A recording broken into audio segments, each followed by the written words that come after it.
आज सांबादिक सम्मेलन में उपस्थित मीडिया बंधुगण मान धन्यवाद। आज 23 तारीख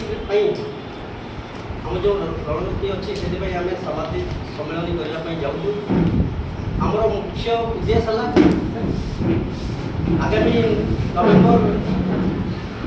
26 2022 जो आंदोलन करूँ से आमको सरकार प्रतिश्रुति देते 3 मास पर्यटन सरकार 3 मास बीतीगला जेहेतु आम दाबी कौन निष्पत्ति ने ना पुणी 2023 मार्च 25 26 27 बाध्य हल पुणी एमजी छक भुवनेश्वर आंदोलन करने से भी सरकार प्रतिश्रुति देले आलोचना कले जे आपण मैंने चिंता करवार कौन ये ना आम गोटे मास भितर सरकार गोटे निष्पत्ति ने तो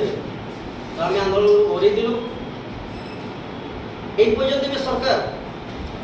जेहेतु आम दाबी पूरण करना तो राज्य संगठन तरफ प्रति जिला शोभा यात्रा जिलापाल ऑफिस सम्मुखें एवं मुख्यमंत्री उद्देश्य जिलापाल को गोटे दाबीपत्र दिज्व से दिन शांति श्रृंखला सहित समय 11टा संध्या 5टा पर्यंत आंदोलन में पशिबे। माननीय मुख्यमंत्री को आम यही सामाजिक सम्मेलन जरिया जनवा चाहूँ आपण जेहेतु 4.5 कोटी ओडिया जेहेतु मौरमणि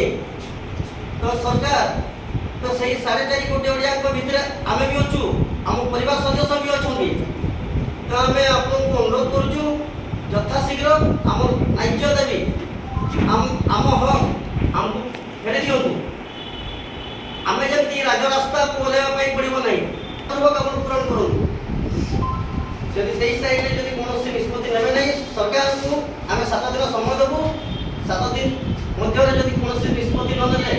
न्याय्य दाबी जब पूरा न करें आगामी दिन में राज्य संगठन को नेतृत्व में नवीन निवास घेराव करने राज्य संगठन आलोचना कर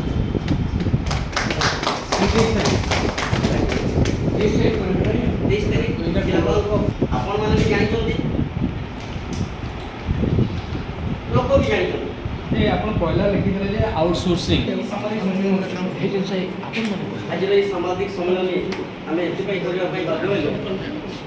आसंता 23 तारीख में मुख्यमंत्री उद्देश्य जिलापाल मैडम को आम दाबीपत्र देवा गोटे दिन शांतिपूर्ण आंदोलन करूँ। आगामी 2 मास जो आंदोलन करूँ सरकार प्रतिश्रुति आमर दाबी जहाँ थी एपर्यंत पूरा करना तो दुखर विषय जो कर्मचारी भाई भाई मैंने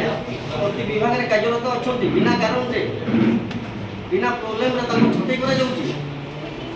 जगह पुणी अन्य नुआ पिला वैकेंसी पिला निजुक्ति सरकार को आम अनुरोध 23 तारीख में जो आंदोलन कर शांतिपूर्ण भाव में सम्बलपुर जिला संगठन एवं 42टी विभाग कर्मचारी भाई भाई मैंने ब्लॉक तहसिल धरी स्वास्थ्य विभाग पर्यंत पूरा भाव में प्रस्तुत अच्छा छुआ पिला कर्मचारी बसवे केते कर्मचारी आपण आसवे आंदोलन को आ कौन दाबी रहे आमर तो स्वास्थ्य विभाग में किसी कर्मचारी भाई भाई जेहेतु स्वास्थ्य विभाग हूँ बहुत गुरुत्वपूर्ण विभाग जदि दरकार पड़े आम आंदोलन में थी जब एमरजेंसी कौन केस आसे आम सहयोग करूँ।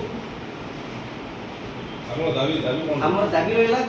आउटसोर्सिंग कथा उच्छेद कर समस्त कर्मचारी भाई भाई मान स्थायी प्रदान करूँ। 2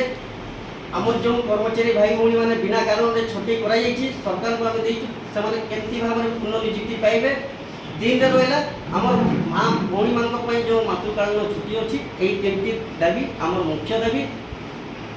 यही दाबी आमको जहाँ करने पड़ो आम करने बाध्य। 2000